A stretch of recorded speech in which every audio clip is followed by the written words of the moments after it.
नमस्कार दोस्तों, मैं हूं आपका पंकज। अगर मैं आपसे पूछूं कि अब तक के जीवन में आपको कितनी गालियां मिली हैं और कितने लोगों ने आपको गालियां दी हैं, तो क्या आप इसका हिसाब दे पाएंगे? हो सकता है आप पलट कर कहें कि यह क्या बकवास सवाल है। क्या मेरे पास कोई और काम नहीं कि मैं ये गिनता फिरूं कि मुझे किसने कब कहां कैसे गाली दी? अरे मैं अपना काम करता हूं, मेरे पास इतनी फुर्सत नहीं। यह आपका जवाब अगर है तो इसका मतलब है कि आप अपना काम वाकई करते हैं और इस बात की परवाह नहीं करते कि लोग आपको क्या कहते हैं। लेकिन माफ करिएगा, हमारे देश के प्रधानमंत्री को यह पता है कि अब तक उन्हें कांग्रेस ने कितनी बार गालियां दी। जी हां, कर्नाटक चुनाव में एक रैली को संबोधित करते हुए प्रधानमंत्री माननीय नरेंद्र मोदी जी ने कहा कि उन्हें 91 बार गाली दी गई कांग्रेस की ओर से।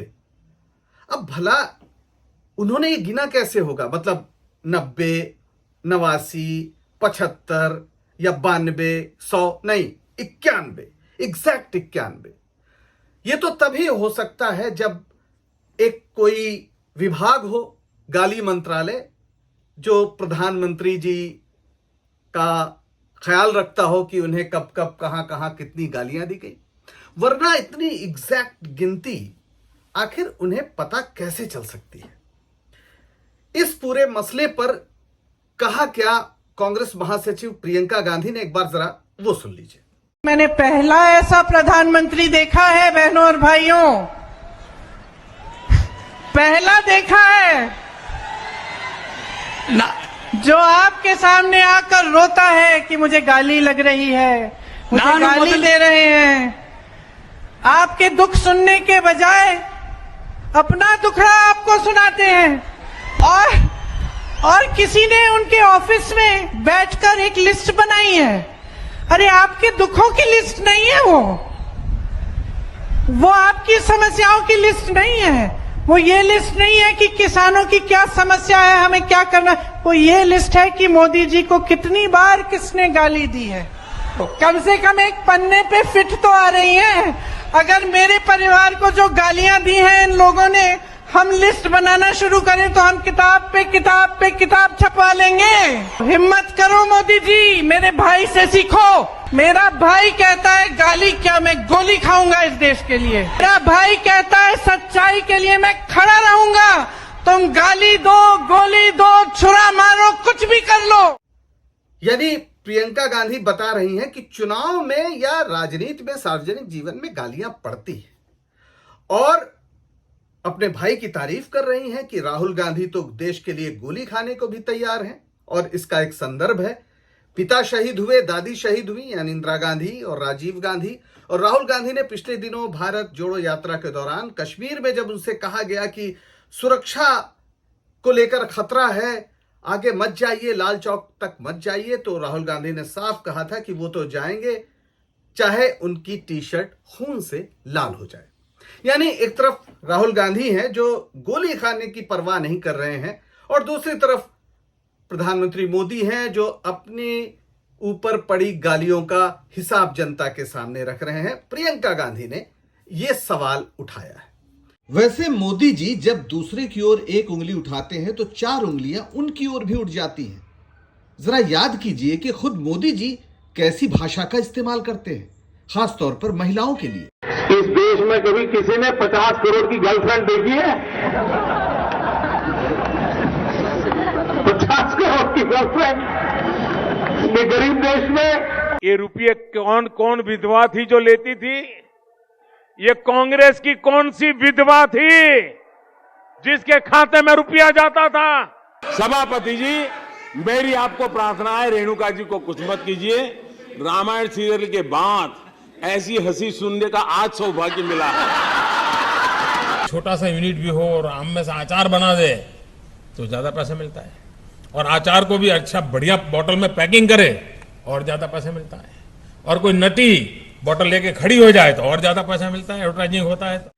तब वाकई ये सवाल वैसे उठता है कि आखिर प्रधानमंत्री मोदी को ये तो पता है कि उन्हें कितनी गालियां दी गई, लेकिन उन्हें ये बात क्यों नहीं समझ में आती कि जो पहलवान, महिला पहलवान बैठी हुई हैं जंतर मंतर पर, कह रही हैं कि हमारे साथ बलात्कार हुआ और बलात्कार करने वाला कोई और नहीं, भारतीय जनता पार्टी का सांसद है ब्रजभूषण शरण सिंह, उस पर आखिर प्रधानमंत्री जी को तकलीफ क्यों नहीं होती?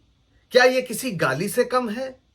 क्या ये बात कि उनके ही सांसद रेप कर रहे हैं और उसकी एफआईआर भी नहीं लिखी जा रही है, ये तकलीफ प्रधानमंत्री को नहीं होती? मन की बात में जो अभी 100 मन की बात का अंक पूरा हुआ है, क्या कभी भी उन्होंने जनता की तकलीफ को बताया कि जनता किस तरह से गाली खा रही है? उन्हें खुद की गाली की तो परवाह है, पर देश को जिस तरह से गालियां मिल रही हैं उसकी परवाह नहीं है। आखिर मैं ये बात क्यों कह रहा हूं कि देश को गाली पड़ रही है? देखिए, जो रैंकिंग होती है किसी देश की विभिन्न क्षेत्रों में, उस रैंकिंग में भारत कहां है, इससे पता चलता है कि भारत की स्थिति क्या है, भारत की तरक्की का रास्ता कहां है और वो कहां पर पहुंच चुका है अब तक। एक बड़ा सवाल ये उठता है कि आखिर इस समय भारत है कहां प्रधानमंत्री मोदी जी के नेतृत्व में। बड़ा सवाल इसलिए भी है कि हमारी जो रैंकिंग है वो खुद एक गाली है। हम कहते हैं कि हम दुनिया के सबसे बड़े लोकतंत्र हैं, लेकिन क्या आपको पता है कि लोकतंत्र सूचकांक में भारत की रैंक 108वीं है? यानी हम लोकतंत्र सबसे बड़े हैं, सबसे विशाल हैं, लेकिन 107 देश हमसे बेहतर हैं लिबरल डेमोक्रेसी इंडेक्स में, हम 108वें नंबर पर हैं। प्रधानमंत्री जी बार बार कहते हैं कि भारत 5 ट्रिलियन इकोनॉमी बन रहा है, देश तेजी से तरक्की कर रहा है, लेकिन भूखमरी सूचकांक जो है उसके हिसाब से हम ग्लोबल हंगर इंडेक्स जो है उसके हिसाब से हम 107वें नंबर पर है। यानी भारत सबसे ज्यादा भूखे लोगों का, कुपोषित लोगों का देश बन गया है इस अमृत काल में। प्रति व्यक्ति आय, जिससे पता चलता है कि देश की आर्थिक स्थिति क्या है, आम लोगों की स्थिति क्या है, उसके हिसाब से हम 122वें नंबर पर हैं। और मानव विकास सूचकांक, जिसमें सब कुछ आता है जो मनुष्य के विकास के मापदंड है, उसके हिसाब से हम 132वें नंबर पर हैं। जो लैंगिक असमानता सूचकांक है, हम 140वें नंबर पर हैं। और अभी हैप्पीनेस इंडेक्स आया है अभी हाल में, मार्च में 2023 के, उसमें हम 125वें नंबर पर हैं। यानी भारत दुखियारों का देश बन गया है। सबसे ज्यादा दुखी प्राणी जिन 10-15 देशों में है उसमें भारत 125वें नंबर पर है। पर्यावरण की जो स्थिति है, पर्यावरण प्रदर्शन सूचकांक, उसमें हम 140वें माफ करिएगा 180वें नंबर पे हैं, सबसे नीचे। और वैश्विक शांति सूचकांक जो है उसमें हम 135वें नंबर पर हैं।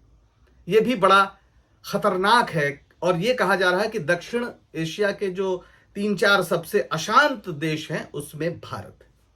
अब ये सारे सवाल, जिसे हम गोदी मीडिया कहते हैं या जो टेलीविजन है, न्यूज चैनल्स हैं, उसमें आपको दिखाई नहीं पड़ते। कभी भी आपको इन विषयों पर बातचीत नहीं मिलेगी। और उसी का नतीजा है कि जो वर्ल्ड प्रेस फ्रीडम इंडेक्स आता है, यानी किस देश में मीडिया कितना आजाद है या नहीं आजाद है, तो उस इंडेक्स में हम 150वें नंबर पर हैं। 180 देशों में 150वें नंबर पर हैं। यानी जो भारत के लोकतंत्र की अगर नब्ज आपको थामनी है, समझनी है, तो आप भारत के मीडिया की स्थिति देख लीजिए, आपको अंदाजा लग जाएगा। तो हम अगर 180 देशों में 150वें नंबर पर हैं और हम जो लोकतंत्र का सूचकांक है, जो हमारा डेमोक्रेसी इंडेक्स है, अगर हम उसमें 108वें नंबर पर हैं, तो हम समझ सकते हैं कि जो 1947 में हमें आजादी मिली थी उसके साथ हमने क्या किया। और 2014 के बाद ये स्थितियां लगातार साल दर साल खराब होती गई हैं, लगातार खराब होती जा रही हैं। इसलिए ये गंभीर मसला है। लेकिन प्रधानमंत्री मोदी को इन चीजों की परवाह नहीं है। उन्हें परवाह इस बात की है और उनके पास बाकायदा गिनती है इस बात की कि उन्हें कितनी गालियां दी गई हैं, कितनी बार गालियां दी गई हैं और किसने गालियां दी हैं, ये उनको अच्छी तरह पता है। अब ऐसे में यह सवाल उठता है कि आखिर वो इतना उत्तेजित क्यों हुए।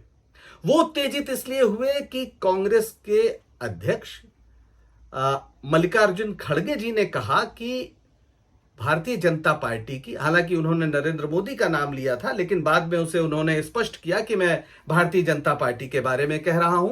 उन्होंने कहा कि ये ऐसी जहरीली विचारधारा है, जहरीला सांप है, जिसको आपको चख कर पता करना नहीं चाहिए कि इसमें जहर है या नहीं है। उन्होंने स्पष्ट किया, लेकिन प्रधानमंत्री मोदी का कहना है कि उन्हें सांप कहा गया और इससे वो काफी दुखी हैं।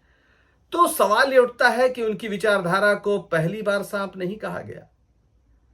राष्ट्रकवि दिनकर, रामधारी सिंह दिनकर, उन्होंने जब महात्मा गांधी की हत्या हुई और आरएसएस की शाखाओं में मिठाई बांटी गई, ये बात खुद सरदार पटेल ने लिखी है कि मिठाई बांटी गई, और नाथूराम गोडसे आरएसएस से ही दीक्षित होकर निकला था, तब रामधारी सिंह दिनकर ने अपनी मशहूर कविता, जिसे हम समर शेष है के नाम से जानते हैं, उसमें लिखा कि समर शेष है मनुज भक्षी हुंकार रहे हैं, गांधी का पी रुधिर जवाहर पर फुंकार रहे हैं, समर शेष है अहंकार इनका हरना बाकी है, वृक को दंतहीन अहि को निर्विष करना बाकी है। वृक यानी भेड़िया, अहि माने सांप। वृक को दंतहीन अहि को निर्विष करना बाकी है, समर शेष है शपथ धर्म की लाना है वो काल, विचरे अभय देश में गांधी और जवाहरलाल। वो यहीं तक नहीं रुके थे दिनकर जी, उन्होंने आगे क्या लिखा, तिमिर पुत्र ये यानी अंधकार के बेटे, तिमिर पुत्र ये दस्यु, दस्यु यानी डाकू, तिमिर पुत्र ये दस्यु कहीं कोई दुष्कांड रचे ना, सावधान हो खड़ी देश भर में गांधी की सेना, बलि देकर भी बलि स्नेह का ये मृदु व्रत साधो रे, मंदिर और मस्जिद दोनों पर एक तार बांधो रे। समर शेष है नहीं पाप का भागी केवल व्याध, समर शेष है नहीं पाप का भागी केवल व्याध, जो तटस्थ हैं समय लिखेगा उनका भी अपराध। आगे कुछ कहने की जरूरत नहीं है, तटस्थता छोड़िए। अभी के लिए बस इतना ही, दीजिए इजाजत और जुड़े रहिए इस चैनल यानी डॉक्टर पंकज स्पीक्स के साथ। इसे लाइक करिए, सब्सक्राइब करिए, शेयर करिए, ताकि कुछ जरूरी बातों का सिलसिला आपके साथ जारी रह सके। नमस्ते।